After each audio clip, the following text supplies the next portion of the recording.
Saya sebab ni orang tanya kan, mata ni disebut al-ain. Ini tidak khurafat, tapi ia sukar untuk dipahami, seperti yang disebut oleh Al-Imam Ibn Qayyim Al-Jauziyah dalam Zadul Ma'ad.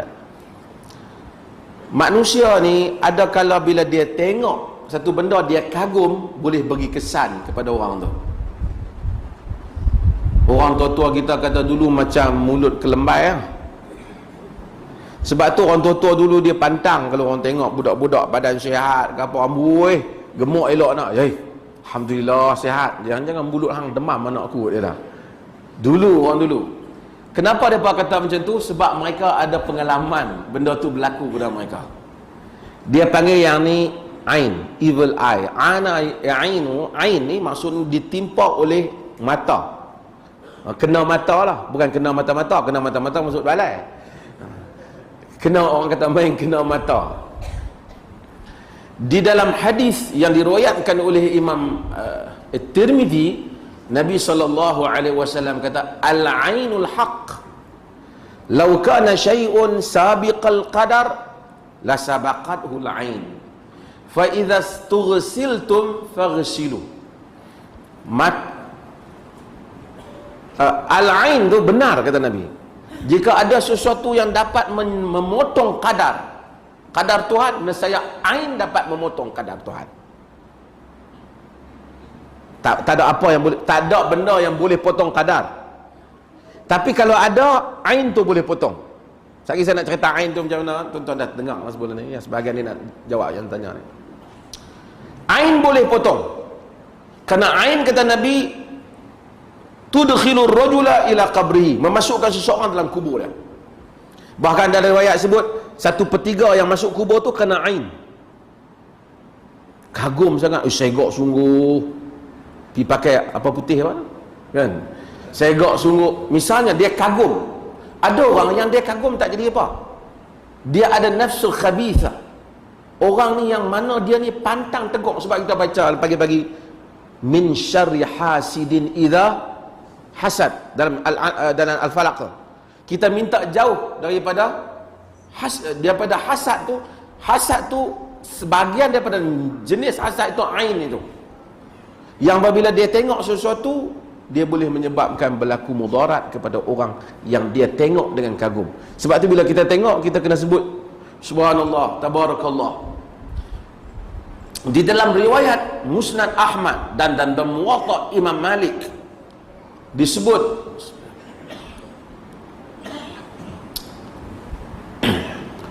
ada satu orang nama dia Sahal bin Hunayf, sahabat Nabi ya. Dia ni mandi, buka baju mandi, putih kulit dia ni. Satu orang nama Amir bin Rabi'ah daripada Bani Ali bin Ka'ab. Amir bin Rabi'ah dia tengok Sahal bin Hunayf ni buka baju mandi, dia kata ma ra'aitu qad wala jadal makhbah. Aku tak pernah tengok macam ni punya putih kulit anak dara pun tak ada ni. Tiba-tiba jatuh Sahal bin Hunayf ni jadi sakit, dan berita ni dia bawa kepada Nabi SAW. Sebab tu Nabi kata, alama ya'midu ahadukum qatla akhi, kenapa satu orang sengaja bunuh saudara dia. Nabi suruh sebut subhanallah, tabarakallah, minta kaitkan dengan keberkatan Tuhan. Cuma Nabi kata wa idza stughsiltum faghsilu, bila kamu diminta mandi, hendaklah kamu mandi. Macam mana? Dia pelik sikit ain ni. Orang yang ain tu, orang macam kes tu, Amir bin Rabi'ah, bukan Sahal yang kenal tu. Amir bin Rabi'ah tu disuruh basuh pakaian dia dalam badan dia tu. Pakaian dia dalam badan dia tu, ambil air tu, jurih pada kawan tu. Nak faham macam payah sikit lah.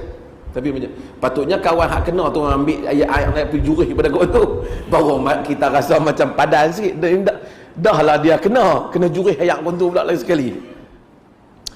Saya dulu saya duduk dengan ni syarah kitab ni Mustafa Bura ni. anak dia Hasan Mustafa Bura duduk serumah dengan saya di Jordan tu masa mengaji. Ada sekali kami duduk bincang pasal Al-Ain dia kata, Ain tahu enggak Bapak Ibu? Ain tahu enggak? Pernah dengar penyakit Ain? Pernah dengar? Kita bahas ini dulu ya sebelum nanti kita bahas ke masalah hadis yang menjadi kekhawatiran dan disalahpahami oleh sebagian orang. Katanya kalau minta ruqyah berarti nggak bisa masuk surga. Ini salah. Saya akan bahas dulu tentang perkara ain. Ain itu kata Nabi SAW benar adanya. Al-ainul haq walau kana syai'un sabiqul qadar la sabaqatul ain.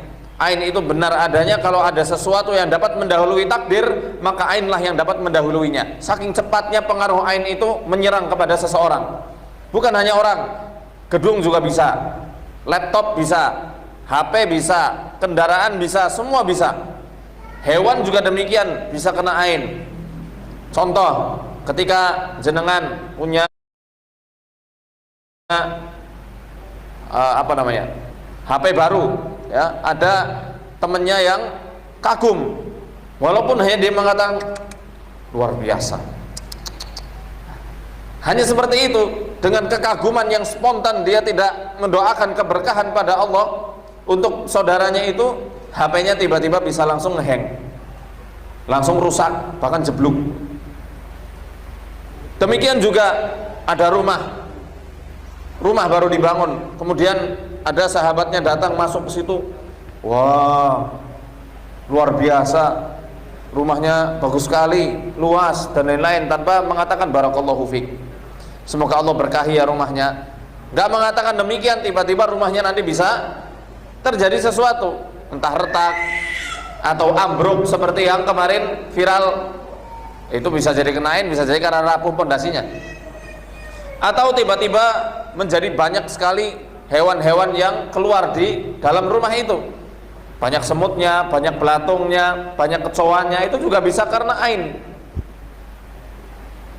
ya. Kalau kecoanya banyaknya itu betul-betul enggak masuk akal, tapi kalau masuk akal ya jangan juga dikait-kaitkan sama ain. Kalau kena ke seseorang, itu bisa menyebabkan orang itu bisa paling parah ya sampai meninggal. Ini hadis riwayat Bukhari juga. Ya, aktsaru man yamutu min ummati ba'da qada'illahi wa qadarihi bil ain. Kebanyakan yang meninggal di umatku kelak setelah takdirnya Allah adalah karena pengaruh al-ain. Bisa sampai meninggal. Dan kalau orang kena ain itu tidak langsung ada tahapannya. Maaf, tidak punya tahapan-tahapan. Beda sama sihir. Kalau sihir itu punya tahapan-tahapan. Dari tahapan meneror dulu, dijatuhkan dulu mentalnya, kemudian baru ada yang namanya sihir yang betul-betul dilemparkan, sihirnya yang asli itu dilemparkan, baru dia langsung ambruk secara bertahap. Biasanya dibuat marah-marah dulu, cekcok dulu, ya, habis itu nanti langsung stroke. Tapi kalau ain tidak, misal orangnya itu ada bakat penyakit stroke, maka itu yang nanti akan diserang, tiba-tiba langsung stroke, nggak bisa ngapa-ngapain. Ada bakat-bakat bibit-bibit penyakit kanker, tiba-tiba langsung kena kanker stadium akhir tanpa ada yang mengawalinya. Oleh karenanya para ulama menjelaskan al-ain ini jauh lebih dahsyat dan lebih membahayakan daripada sihir. Al-ain jauh lebih membahayakan daripada sihir. Kalau sihir, orang yang mempraktekkan sihir itu butuh yang namanya ritual-ritual. Harus puasa dulu pati geni, puasa mutih dulu, ya. Ada ritual-ritual yang dia harus baca sekian ratus, sekian ribu kali, harus menyembelih ini dan itu. Dan ain enggak pakai acara-acara seperti itu. Sekalinya dia mengucapkan wow, luar biasa, langsung terkena, blek, mati. Makanya ada hadis juga yang mengatakan al-ainu yudkhilur rajulal qabra wa yudkhilul ibla al-qidra. Al-ain bisa memasukkan seseorang masuk ke dalam liang lahat, maksudnya meninggal, dan bisa memasukkan onta masuk ke dalam kuali. Karena apa? Mati akhirnya dimasak. mengerikan. Nah, kata Nabi Shallallahu Alaihi Wasallam, ruqyah itu ya paling tepat dan paling manjur, paling mujarab untuk mengobati dan menangkal dan juga mengobati orang yang terkena al-ain. Kalau hadis lain ada yang mengatakan Sahal bin Hunayf radhiyallahu anhu dengan Amr bin Rabi'ah, dua-duanya ahlul Badr. Ahlul Badr kan punya banyak keutamaan. Allah sudah ampuni dosa-dosa mereka. Ya punya banyak keutamaan para sahabat-sahabat Nabi yang ikut berperang di kancah peperangan Badar. Mereka dua-duanya adalah ahlul Badr. Amr bin Rabi'ah takjub melihat indahnya kulit si Sahal bin Hunayf, kuning langsat dan bersih. Pas beliau sedang mandi, beliau lihat dari kejauhan, Amr bin Rabi'ah lihat dari kejauhan, kemudian dia mengatakan, aku tidak pernah melihat kulit seindah yang aku lihat pada hari ini. Saat itu juga langsung jatuh Sahal bin Hunayf, tidak sadarkan diri, ya, dan kejang. Dibawa ke Nabi Shallallahu Alaihi Wasallam. Tanya Nabi Shallallahu Alaihi Wasallam, "Man tatahim? Siapa yang kalian curigai?" Itu Amr bin Rabi'ah. Dipanggil Amr bin Rabi'ah, diomelin sama Nabi. Kenapa kamu tidak memohon keberkahan kepada Allah untuk saudaramu? Apakah kamu pengen membunuh saudaramu sendiri? Mandilah kamu. Kemudian air bekas mandinya itu diwadahi di suatu bejana dan dimandikan kepada Sahal bin Hunayf. Saat itu langsung bergas lagi, seakan-akan terlepas dari ikatan yang mencengkramnya, yang mengikatnya.